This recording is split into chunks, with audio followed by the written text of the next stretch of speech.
Medical science کی ترقی نے جہاں علاج کے نئے طریقے متعارف کروائے ہیں، وہیں امراض کی تشخیص کے لیے بھی مختلف پروسیجرز موجود ہیں۔ اینڈوسکوپی انہی پروسیجرز میں سے ایک ہے۔ اینڈوسکوپی کیا ہے اور کن امراض کی تشخیص کے لیے کی جاتی ہے، آئے جانتے ہیں ڈاکٹر علی تنویر سے۔ اینڈوسکوپی ایک کیمرے والا ٹیسٹ ہے جس کے ذریعے ہم خوراک کی نالی کو، معدے کو اور چھوٹی آنت کے پہلے اور دوسرے حصے کو آرام سے دیکھ سکتے ہیں۔ یہ ایک تشخیص کرنے کا طریقہ بھی ہے اور اس کے اندر ہم معدے کے اندر سوزش کا ہونا، خوراک کی نالی کے اندر رگوں کا سوج جانا، چھوٹی چھوٹی گروتھس یعنی کہ پولپس کا بن جانا، یا چھوٹی آنت کے اندر کبھی کبھی کچھ بیماریاں ایسی ہوتی ہیں جیسے گندم سے ریلیٹڈ بیماریاں ہیں، گندم کی الرجی کی بیماریاں ہیں، سیلیک ڈیزیز، ان کی تشخیص میں کافی ہیلپ فل ہوتی ہے۔ اینڈوسکوپی کی ضرورت کب ہوتی ہے اور یہ کیسے کیا جاتا ہے؟ اینڈوسکوپی ایک تشخیص کرنے کا طریقہ بھی ہے اور اس کے ساتھ ہم کچھ چیزوں کے علاج بھی کرتے ہیں۔ جن چیزوں کی تشخیص کی جاتی ہے اس کے اندر خوراک کی نالی کے اندر رگوں کا سوج جانا یعنی کہ ویریسز کا بن جانا، اس طرح معدے کے اندر السر یعنی کہ زخم کا بن جانا اور معدے کے اندر سوزش وغیرہ کا بن جانا، اس کی ہم تشخیص کرتے ہیں۔ تھیراپیوٹک سے مراد یہ کہ بہت ساری چیزوں کا ہم علاج بھی کر سکتے ہیں۔ مثلا معدے کے اندر السر اگر بن جائے اس کے اندر ہم کچھ انجیکٹ کر کے چیزیں بلیڈنگ کو سٹاپ کر سکتے ہیں۔ اسی طرح ہم بایوپسیز لیتے ہیں یعنی کہ چھوٹے چھوٹے ٹکڑے لے سکتے ہیں معدے یا چھوٹی آنت سے، جس کے تھرو ہم بہت ساری بیماریوں کی تشخیص کرتے ہیں۔ اینڈوسکوپی کا پروسیجر 10 سے 15 منٹ کا پروسیجر ہے۔ اس پروسیجر کے لیے مریض ہمارے پاس خالی پیٹ آتے ہیں، تقریباً 8 سے 9 گھنٹے کے لیے فاسٹنگ چاہیے ہوتی ہے۔ پروسیجر کے لیے ہم پیشنٹ کو تھوڑی سی سیڈیشن دیتے ہیں یعنی کہ نیم بے ہوشی کی حالت میں ہم یہ پروسیجر کرتے ہیں۔ باریک سا ایک کیمرہ ہوتا ہے، انگلی کے سائز کے برابر اس کا ڈائمیٹر ہوتا ہے اور اس کو ہم منہ کے تھرو انسرٹ کر کے پہلے خوراک کی نالی کو دیکھتے ہیں، اس کے بعد معدے کو دیکھتے ہیں اور اس کے بعد چھوٹی آنت کے پہلے، دوسرے اور تیسرے حصے کو آرام سے دیکھا جا سکتا ہے۔ کیا اینڈوسکوپی کے پروسیجر میں تکلیف ہوتی ہے؟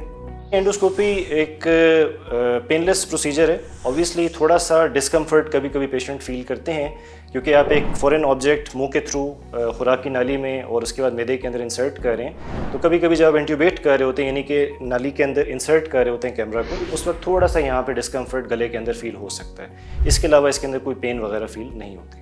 اینڈوسکوپی دوسرے پروسیجر سے کس طرح مختلف اور میسر ہے؟ اینڈوسکوپی کے اندر آپ ڈائریکٹلی اپنے آنکھ کے تھرو یا کیمرے کے تھرو آپ کو اسکرین پہ جو چیز نظر آ رہی ہے اس کے ذریعے چیزوں کی تشخیص کرتے ہیں۔ اس کے علاوہ اگر ہمیں بایوپسی یعنی کہ کوئی چھوٹا سا ٹکڑا لینے کی ضرورت پڑتی ہے تو وہ بھی ہم اینڈوسکوپیکلی لیتے ہیں۔ اس لیے اینڈوسکوپی جو ہے وہ ایک گولڈ اسٹینڈرڈ سمجھا جاتا ہے دنیا بھر میں، اور بہت ساری چیزوں کی اور بہت ساری بیماریوں کی تشخیص اینڈوسکوپیکلی اور اس کے بعد بایوپسی کے تھرو کی جاتی ہے۔ پرائمریلی ہم پیشنٹ کو اپنے ایکسپلین کرتے ہیں کہ چھوٹی آنت یا معدے کے اندر سوراخ کا ہو جانا یعنی پرفوریشن ہونا، اس کے علاوہ بلیڈنگ کا رسک ہو سکتا ہے۔ اس کے علاوہ جو ہم اینستھیزیا ایڈمنسٹر کر رہے ہوتے ہیں تھوڑی سیڈیشن کے لیے یعنی نیم بے ہوشی کے لیے، اس کے ساتھ بھی کچھ رسکس منسلک ہو سکتے ہیں، لیکن ان کا جو چانس ہے وہ لیس دین 1% ہوتا ہے، تو اس لیے ایک ریلیٹیولی سیف پروسیجر کنسیڈر ہوتا ہے۔ کیا اینڈوسکوپی کے لیے مریض کو پہلے سے کوئی تیاری کروائی جاتی ہے؟ کھانے پینے کے حوالے سے کیا ہدایات دی جاتی ہیں؟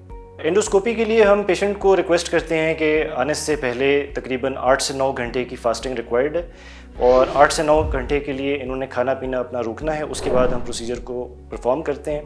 اس کے علاوہ جب پروسیجر کر لیا جاتا ہے تو اس کے بعد بھی ہم پیشنٹس کو ایکسپلین کرتے ہیں کہ گھر جا کے آپ نے تھوڑا سا پانی وغیرہ لینا ہے، اس سے سٹارٹ کرنا ہے۔ اگر کوئی نوزیا یا وامٹنگ ایکسپیرینس نہیں ہوتی ہے تو آہستہ آہستہ ہم پروگریسولی ڈائٹ کو انٹروڈیوس کرا دیتے ہیں دوبارہ سے۔ پروسیجر کے دوران یا بعد میں مریض خود کو کیسا محسوس کرتا ہے اور اس میں کتنا ٹائم لگتا ہے؟ پروسیجر سے پہلے پیشنٹ بالکل ٹھیک ہے، جیسے آپ کنسیڈر کر لیں کہ خالی پیٹ انسان یا آپ روزے کی حالت میں جیسے ہوتے ہیں اس طرح کی ایک فیلنگ ہے۔ پروسیجر تقریباً 10 سے 15 منٹ کا ہوتا ہے۔ پروسیجر کے بعد اوبویسلی پیشنٹ کو تھوڑی بہت اینستھیزیا ملی ہوتی ہے تو تھوڑی سی نیم بے ہوشی والی حالت ہوتی ہے، لیکن وہ 1 گھنٹے سے 1.5 گھنٹے کے اندر پیشنٹ بالکل ریکور ہو جاتا ہے۔ شفا انٹرنیشنل ہاسپٹل میں اینڈوسکوپی کی سہولیات کس نوعیت کی ہیں؟ شفا میں state of the art equipment ہے ہمارے پاس جس کے تھرو ہم اپر جی اینڈوسکوپیز کرتے ہیں، جس میں ڈائگنوسٹک اور تھیراپیوٹک دونوں قسم کی اینڈوسکوپیز ہو رہی ہیں۔ کولونوسکوپی جو کہ لوور جی آئی ٹریک یعنی بڑی آنت کو دیکھنے کا جو ایک کیمرے والا ٹیسٹ ہے وہ بھی پرفارم ہوتا ہے۔ ERCP ہم کہتے ہیں وہ اس ٹیسٹ کو جس کے تھرو ہم جگر کے ساتھ جو نالیاں آتی ہیں اس کے اندر کوئی بیماری یا پتھری کا اگر کوئی مسئلہ بن جائے اس کو ہم ریلیف کرنے میں بھی ایزیلی ان کو ہم ایکسیس کر سکتے ہیں۔